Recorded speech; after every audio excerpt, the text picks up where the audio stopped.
ஓம்காலேஸ்வரம் திருச்சிற்றம்பலம் சித்தஞ்சம்மா பேசுறேன். எல்லாருக்கும் ஒரு அற்புதமான மகிழ்ச்சியான ஒரு செய்தி.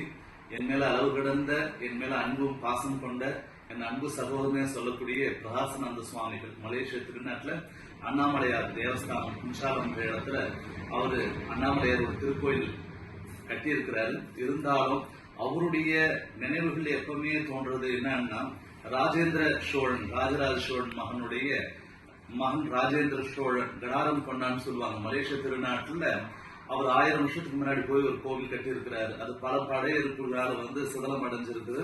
இப்ப அந்த அஸ்திவாரங்கள் மட்டும்தான் இருக்குது.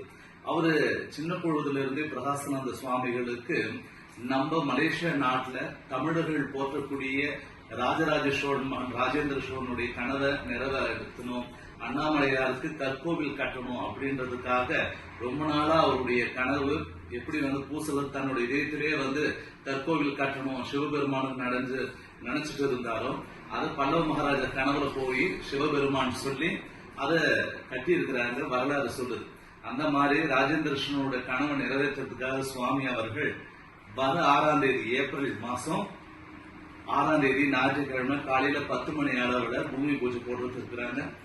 நிறைய பிரமுகர்கள், சிவாச்சாரியர்கள், நிறைய ஆன்மீகம் உள்ளம் கொண்ட பக்திமான்கள் எல்லாரும் சிவபக்தியில் இருக்கிறவங்க, இந்து மதத்தை சேர்ந்தவங்க, ஏன் மலேசியா மக்களும் அதுல கலந்துக்கிறாங்க. உலகெங்கும் இருக்கக்கூடிய தமிழ் மக்கள் எல்லாரும் பிரகாசனந்த சுவாமிகளுடைய கரங்களை வலுப்படுத்தி தாராளமான நிதியை கொடுத்து இந்த கற்கோவில் மலேசிய நாட்டுல நம்மளுடைய தமிழ் பாரம்பரியத்தை பறைசாற்றும் வண்ணமா, ராஜேந்திர சோழனுடைய கணவன் நினைவாக்குற வண்ணமா நம்ம அந்த கற்கோவில் அமையறதுக்கு எல்லாரும் பிரார்த்தனை செய்யணும். அது மட்டும் இல்லாம தங்களால முடிஞ்சது எவ்வளவு கொடுக்க முடியுமோ அவ்வளவும் சிவ தொண்டுல நீங்க கொடுத்து பாருங்க. உங்க வாழ்க்கையில சகல சௌபாகியம் பெற்று மகிழ்ச்சியோடு வாழ்வீங்க.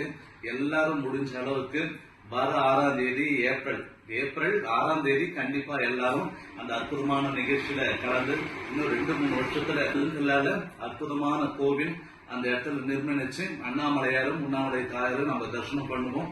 அம்மாவுடைய ஆசீர்வாதம் எப்பவுமே இருக்கும். திருச்சிற்றம்பலம்.